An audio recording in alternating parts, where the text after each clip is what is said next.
श्री दामाजी महाराज लौकिक जगत की यदि व्यवस्था देखें तो निहायत गरीबी का सामना कर रहे हैं। सुबह खाया तो शाम को मिलेगा कि नहीं मिलेगा इसकी चिंता नहीं। शाम को खाया तो सुबह मिलेगा कि नहीं मिलेगा इसकी परवाह नहीं। जो कुछ पूजा पाठ से सीधा पिसान मिलता था उसी को अपने परिवार को खिला देते थे। यदि वो भी ना मिले तो पूरा परिवार केवल फल खा के सो जाता था। लेकिन प्यार यदि फल भी ना मिले तो पूरा परिवार केवल जल पी करके सो जाता था। और मेरे माई बाप यदि श्री दामाजी को जल भी न मिले तो पूरा परिवार निर्जला एकादशी का व्रत मान करके सो जाता था। लेकिन कभी किसी के दरवाजे मांगने नहीं जाते। मांगना कैसा? मांगने से तो ब्राह्मण का तेज नष्ट हो जाता। श्री दामाजी महाराज निहायत गरीबी का सामना कर रहे हैं, लेकिन कभी किसी के दरवाजे मांगने नहीं जाता। और श्री दामाजी कहीं गए हुए थे, 3 दिन बीत गया था। बच्चे भूख से छटपटा, सुशीला को तो तन ढकने के लिए एक साड़ी, लेकिन उन बच्चों को तो तन ढकने के लिए एक साड़ी, एक वस्त्र भी नहीं। ठंडी के दिनों में सुशीला चूल्हे की राख निकाल करके बच्चों के शरीर पर खींच देते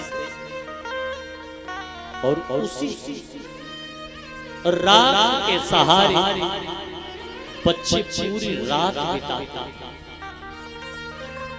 3 दिन बीत गया था, बच्चे कुछ खाए नहीं। रात्रि के तकरीबन 9 बज रहे थे। बच्चे दौड़े दौड़े आए, माँ का पल्लू पकड़ करके खड़े हो गए और माँ से बोल पड़े, माँ मुझे कुछ खाने को दे दो, क्योंकि मेरी भूख मुझसे बर्दाश्त नहीं होती। सुशीला बोल पड़ी, लाल आज तो एकादशी है ना, आज कुछ खाना मत।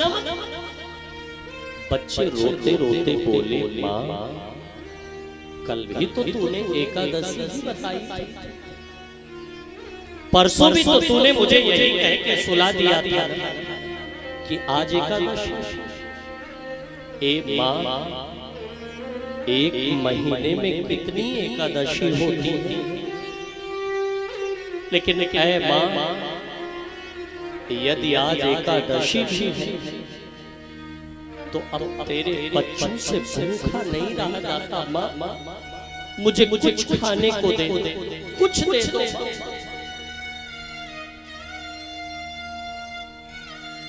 सुशीला बोल पड़ी, लाल जाओ धुल करके आओ, अभी तुझे खाने को दे दे। जबकि सुशीला को ये बात पता थी कि अन्न का एक टुकड़ा नहीं था उनके पास। बच्चे दौड़े दौड़े गए, जैसे मुंह धुल करके आ रहे थे, सुशीला चूल्हे में आग जलाई, पटलोई में जल भरा, ढक्कन से ढका और लकड़ी का टुकड़ा लेकर के उसी जल को बार बार घुमा।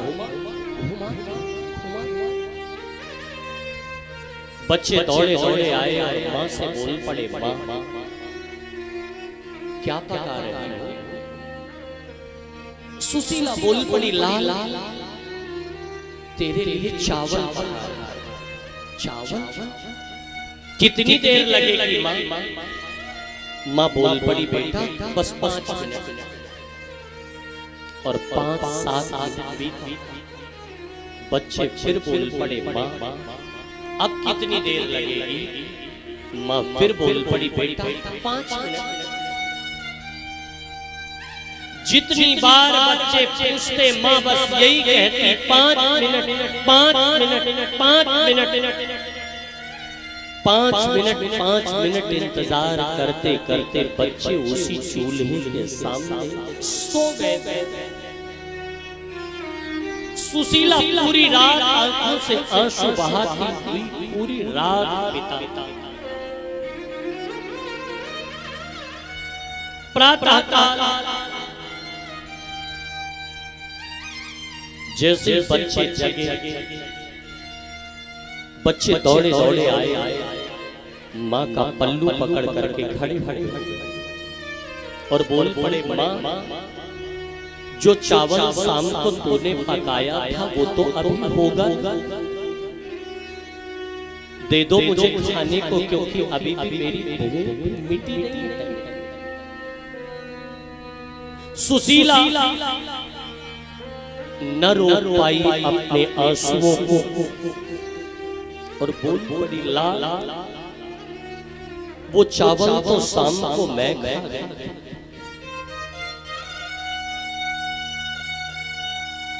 माँ जैसे इतना बोली, बच्चे तुरंत माँ का पल्लू छोड़ कर दूर खड़े हुए और रोते रोते बोल पड़े, माँ तू कितनी निष्ठुर निकली ना, तू कितनी निर्मोही निकली ना, तूने अपना पेट भर दिया और मुझे खाली पेट सुला।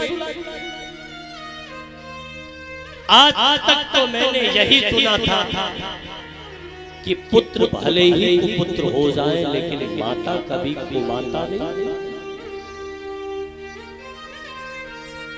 लेकिन तू कहती मां निकली रे, अरे तूने अपना पेट भर लिया और मुझे खाली पेट सुला। क्योंकि प्यारे गरीबी के दिन जब आते हैं उसके दिल से पूछो जिसने गरीबी को नजदीक से देखा। गरीबी के दिन जब आते हैं तो अपने सगे संबंधी भी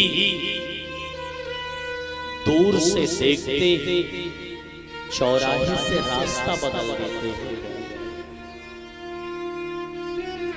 गरीबी के दिन जब आते हैं तो अपने सगे रिश्तेदार भी दूर का नाता बताने लगे। गरीबी के दिन जब आते हैं,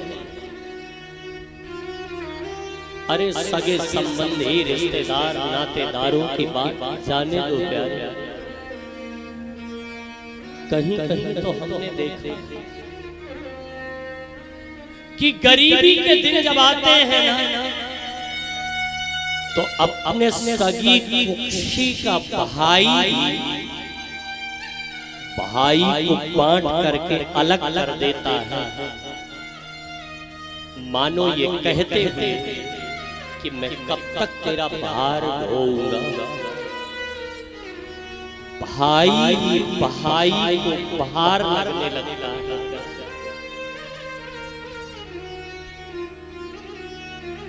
एक मां से पैदा हुए, एक थाली में खाया, एक साथ पले पढ़े बड़े हुए। मुझे तो एक बात समझ में नहीं आई कि विवाह के बाद ऐसा हो क्या जाता है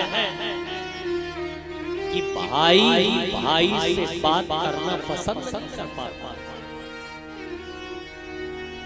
4 इंची की बगल की दीवार में रहना स्वीकार कर लेंगे प्यारे,